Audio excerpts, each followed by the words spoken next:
ఈరోజు మీ గ్రామాలలో ఇందిరమ్మ ఇల్లు కట్టుకుంటున్నది నిజం కాదా మిత్రులారా? గుండె మీద చేసుకొని ఆలోచన చెయ్యండి. ఇవాళ పేదలకు 4,5,00,000 లక్షల ఇందిరమ్మ ఇల్లు ఇచ్చినందుకు ప్రజాపాలన పోవాలనా? డబుల్ బెడ్రూమ్ ఇళ్లతో మోసం చేసిన పాపాల బైరోడు రావాలనా? ఒక్కసారి ఆలోచన చేయండి మిత్రులారా.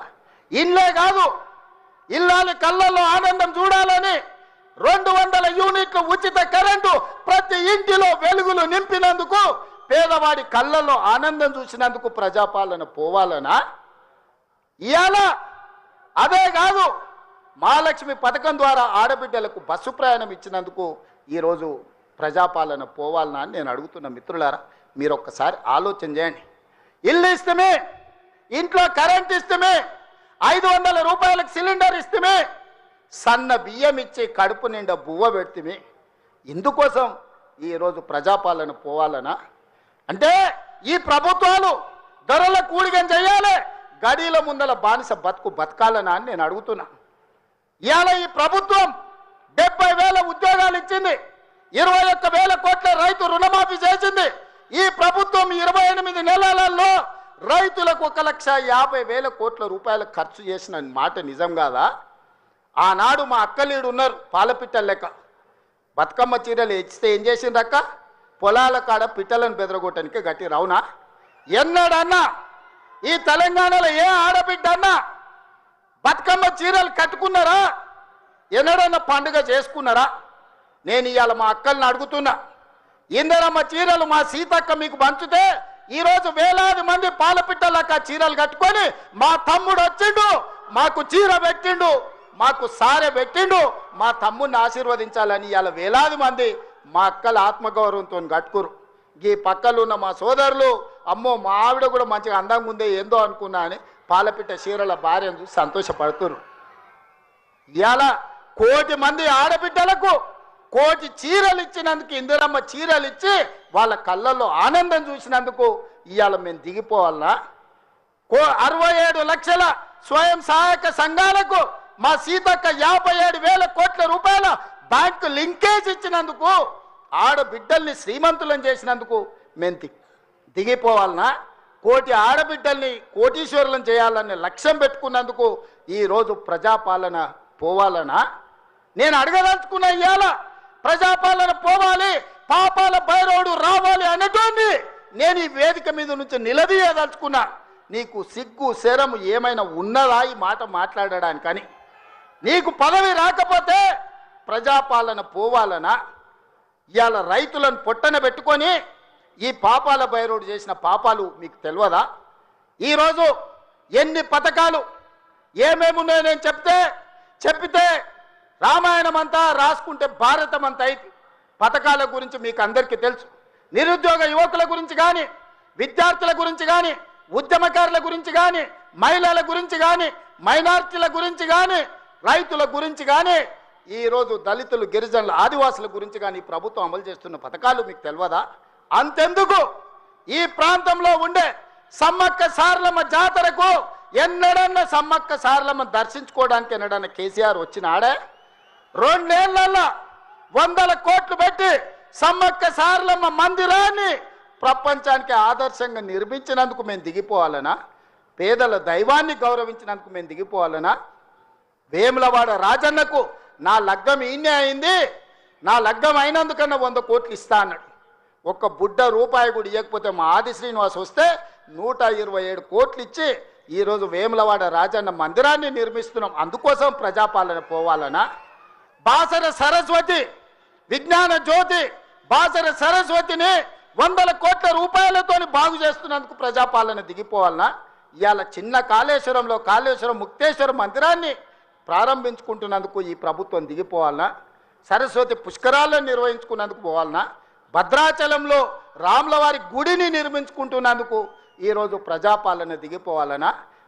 బాసర నుంచి భద్రాచలం వరకు గోదావరి పుష్కరాలను గొప్పగా నిర్మించుకోవాలి, గొప్పగా జరుపుకోవాలి, దేశంలో ఉండే భక్తులందరూ రావాలని ఏర్పాట్లు చేసుకున్నందుకు ఈరోజు ప్రజాపాలన పోవాలనా? దేనికి పోవాలని నేను అడుగుతున్నా. ఏమొచ్చింది, ఏమయ్యింది? మేడిపల్లి సత్యం, కవంపల్లి సత్యనారాయణ, ఆది శ్రీనివాస్, రాజ్ ఠాకూర్, అదేవిధంగా విజయరమణారావు, అడ్లూరి లక్ష్మణ్, పొన్నం ప్రభాకర్, శ్రీధర్ అయితే ఎన్నోసార్లు గెలిచిండ్రు.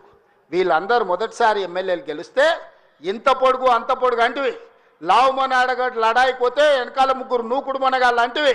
వాళ్ళతో పాటు నీకు టికెట్ ఇస్తమే, సొమ్ములు ఇస్తమే. నీ నెత్తి మీద దరిద్రం ఉండి నీ బుద్ధి సక్కాలేక జగిత్యాల ప్రజలు బండకేసి కొడితే అది మా తప్ప. ఎమ్మెల్యేలకు బండకేసి కొడితే ఎంబడే ఎంపీ టికెట్ ఇస్తే బొంద పెట్టిరు వాళ్ళు, అది మా తప్ప, పార్టీ తప్ప. ఏం తక్కువ చేసింది నీకు పార్టీ? ఒక్క ఏడాది నిన్ను నమ్ముకున్న కార్యకర్తల కోసం ఓపిక పట్టవా? అలాంటి నువ్వు దుర్మార్గుడు శత్రు సంకల చేరి వాళ్ళ సంక నాక్కుంటూ ఇవాళ ప్రజాపాలన పోవాలి అని అంటవా నువ్వు? ఇదా నీ బుద్ధి, నీ నీతి? నేను ఇవాళ ఈ వేదిక మీద నుంచి పాపాల బైరోడు ఎందుకు రావాలన్నా నేను అడగదలుచుకున్నా. నేరెళ్ళ దళితులను ఇసుక లారీల కింద తొక్కించినందుకు పాపాల బైరోడు రావాలా? ఖమ్మం జిల్లాలో గిట్టుబాటు ధర అడిగిన గిరిజన బిడ్డలకు బేడీలు వేసి నడి బజార్లో నడిపించినందుకు పాపాల బైరోడు అధికారంలోకి రావాలనా?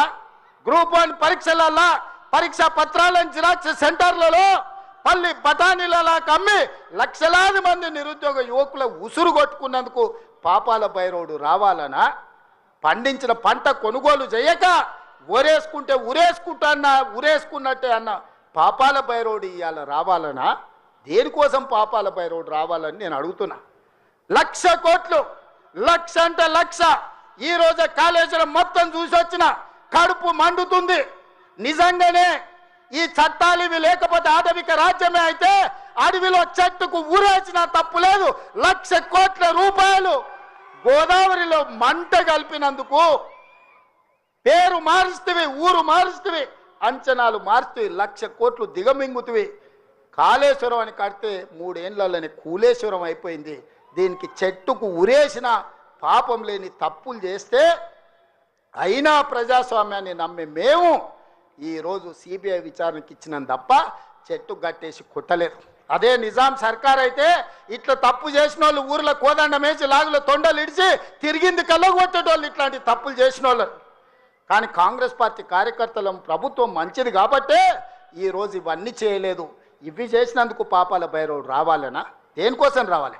మళ్ళా కొడుకును ముఖ్యమంత్రిని చేయడానికి, అల్లుని మంత్రిని చేయడానికి, సారాలో సోడా పోసేటోని రాజ్యసభ చేయడానికి, బిడ్డకు ఎమ్మెల్సీ చేయడానికి పాపాల బైరోడు రావాలనా? దేనికోసం రావాలయ్యా నేను అడుగుతున్నా.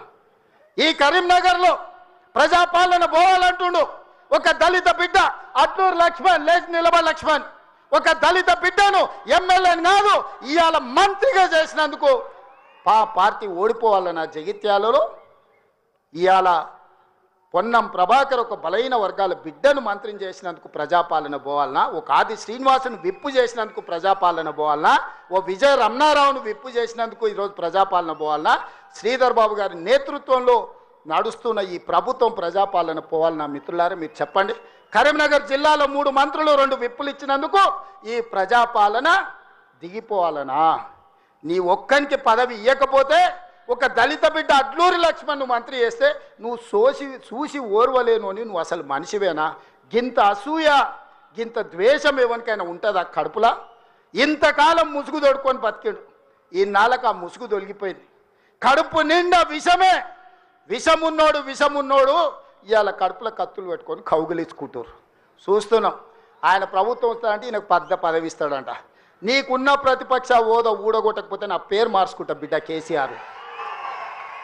2023లో నిన్ను ఓడగొట్టిన, 2024లో నీకు గుండు సున్నా ఇచ్చిన, సర్పంచ్ ఎలక్షన్లో పాతరేసిన, మున్సిపల్ ఎన్నికల్లో ఉప్పు పాతరేసిన, జూబ్లీ హిల్స్ కంటోన్మెంట్లో నీకు గోరి కట్టిన, వచ్చేసారి ఆ గోరి మీద మా కాంగ్రెస్ పార్టీ కార్యకర్తలు జెండా ఎగరేస్తారు. ఇదే నా సవాల్.